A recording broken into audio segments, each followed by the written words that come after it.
जनजीवन संवाद उपस्थापन मु लहरिका पट्टनायक। जैव विविधतार सुरक्षा सहित मनिषर जीवन धारण में पहाड़ पर्वतर गुरुत्वपूर्ण भूमिका रही। यह प्राकृतिक संरचना को सुरक्षित रखा लगी सचेतनता सृष्टि करने प्रतिवर्ष डिसेम्बर 11 तारिख में पालन करा जाउछि अंतर्जातीय पर्वत दिवस। चलित वर्ष एथिरे ग्लासियर भूमिका को गुरुत्व दि जाई प्रसंग रही पहाड़ एवं ग्लासियर जल भोजन और आजीविका पई गुरुत्वपूर्ण।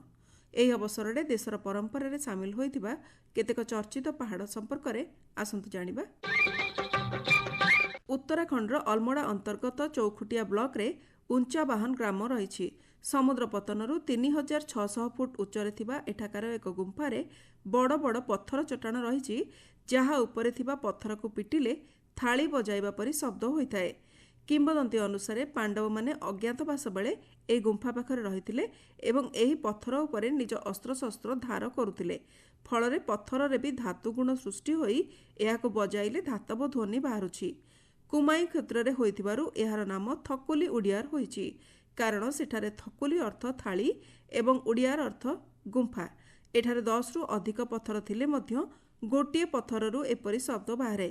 କେଉଁ କାଳରୁ ସେମାନେ ପିଢ଼ି ପରେ ପିଢ଼ି ଏହି ପଥର ଦେଖି ଆସୁଥିବା ଗ୍ରାମବାସୀ କହନ୍ତି। ଦୂରଦୂରାନ୍ତରୁ ଲୋକେ ବି ଏହି ଥାଳି ପଥର ଦେଖିବାକୁ ଆସୁଛନ୍ତି। ବାହାଘର ପରେ ବରକନ୍ୟାଙ୍କୁ ବିଭିନ୍ନ ପରମ୍ପରା ପାଳନ କରିବାକୁ ହୋଇଥାଏ।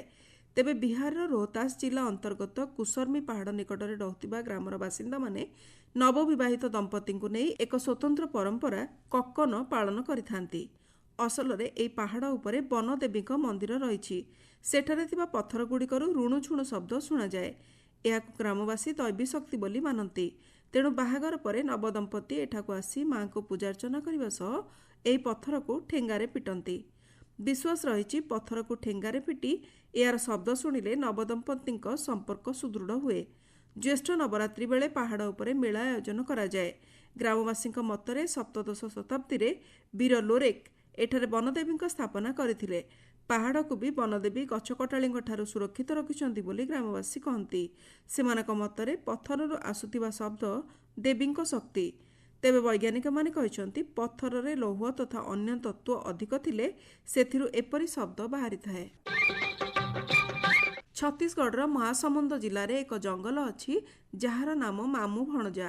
ଏହି ଜଙ୍ଗଲ ମଧ୍ୟରେ ବି 3ଟି ପାହାଡ଼ ଅଛି ଯାହାର ନାମ ଯଥାକ୍ରମେ ମାମୁ, ଭଣଜା ଓ ଶୀତବାବା।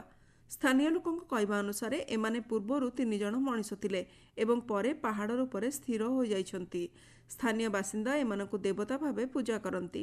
ପ୍ରତିବର୍ଷ ଶରତ ପୂର୍ଣ୍ଣିମାରେ ଏଠାରେ ବଡ଼ ମେଳାର ଆୟୋଜନ ହୁଏ। ମାମୁ ଭଣଜା ଆଶ୍ରମରେ ରହୁଥିବା ବାବା ଅରକ୍ଷିତ ବୈରାଗୀଙ୍କ କହିବା ଅନୁସାରେ ବହୁ ବର୍ଷ ପୂର୍ବେ 2 ଶିକାରୀ ମାମୁ ଭଣଜା ଖୋକୋସା ଗ୍ରାମ ପାଖରେ ନିଜ ଫସଲ ଜଗୁଥିଲେ। ଶୀତ ବାବା ବାରା ରୂପ ନେଇ ସେମାନଙ୍କ କ୍ଷେତରୁ ଫସଲ ଖାଇବାରୁ ମାମୁ ଭଣଜା ତାଙ୍କୁ ମାରିବାକୁ ଗୋଡ଼ାଇଲେ। ତେବେ ଶୀତ ବାବା ନିଜ ପ୍ରକୃତ ରୂପ ଧାରଣ କରି ସେମାନଙ୍କୁ କହିଥିଲେ, ନିଜ ଶିକାରୀ କାମ ଛାଡ଼ି ଦିଅ, ଆମେ 3 ଜଣ ଏକାଠି ରହିବା। ଲୋକେ ଆମକୁ ପୂଜା କରିବେ ଏବଂ ମାମୁ ଭଣଜାଙ୍କ ନାମ ନେଇ କୌଣସି ମାନସିକ କଲେ ତାହା ପୂରଣ ହୋଇପାରିବ। ଏହାପରେ 3 ଜଣ ଯାକ ସେଇଠି 3ଟି ପାହାଡ଼ ହୋଇଯାଇଥିଲେ। ସେହି ଛତିଶଗଡ଼ର ଯଶପୁର ଜିଲ୍ଲାରେ ଏପରି ଏକ ପାହାଡ଼ ରହିଛି ଯାହା କେବଳ ପ୍ରାକୃତିକ ସ୍ଥଳୀ ନୁହେଁ ବରଂ ଲୋକମାନଙ୍କ ଆଧ୍ୟାତ୍ମିକ ଆସ୍ଥାର କେନ୍ଦ୍ର। ମଧେଶ୍ୱର ପାହାଡ଼ ନାମକ ଏହି ସ୍ଥାନ ବିଶ୍ୱର ସବୁଠାରୁ ବଡ଼ ପ୍ରାକୃତିକ ଶିବଲିଙ୍ଗ ଭାବେ ପରିଚୟ ପାଇଛି। ଏହାକୁ ଲାର୍ଜେଷ୍ଟ ନ୍ୟାଚୁରାଲ ଫ୍ୟାକ୍ସିମାଇଲ୍ ଅଫ୍ ଶିବଲିଙ୍ଗ ଭାବେ ଗୋଲ୍ଡେନ୍ ବୁକ୍ ଅଫ୍ ୱାର୍ଲଡ ରେକର୍ଡସରେ ସ୍ଥାନିତ କରାଯାଇଛି। ଯଶପୁର ଜିଲ୍ଲାର କୋନକୁରି ବ୍ଲକ ଅନ୍ତର୍ଗତ ମୟାଲି ଗ୍ରାମଠାରୁ ପ୍ରାୟ 35 କିଲୋମିଟର ଦୂରରେ ଥିବା ଏହି ପାହାଡ଼ ଶିବଲିଙ୍ଗ ଆକୃତିର ହୋଇଥିବାରୁ ସ୍ଥାନୀୟ ଲୋକେ ଏହାକୁ ପବିତ୍ର ବୋଲି ମାନିଥାନ୍ତି ଏବଂ ଏହି ପାହାଡ଼କୁ ପୂଜା ମଧ୍ୟ କରନ୍ତି। ପ୍ରତିବର୍ଷ ଯଥେଷ୍ଟ ଅଧିକ ସଂଖ୍ୟାରେ ପର୍ଯ୍ୟଟକ ଏଠାକୁ ଆସି ପ୍ରାକୃତିକ ସୌନ୍ଦର୍ଯ୍ୟ ଉପଭୋଗ କରିବା ସହିତ ପାହାଡ଼ର ପୂଜାର୍ଚ୍ଚନାରେ ବି ଅଂଶଗ୍ରହଣ କରନ୍ତି।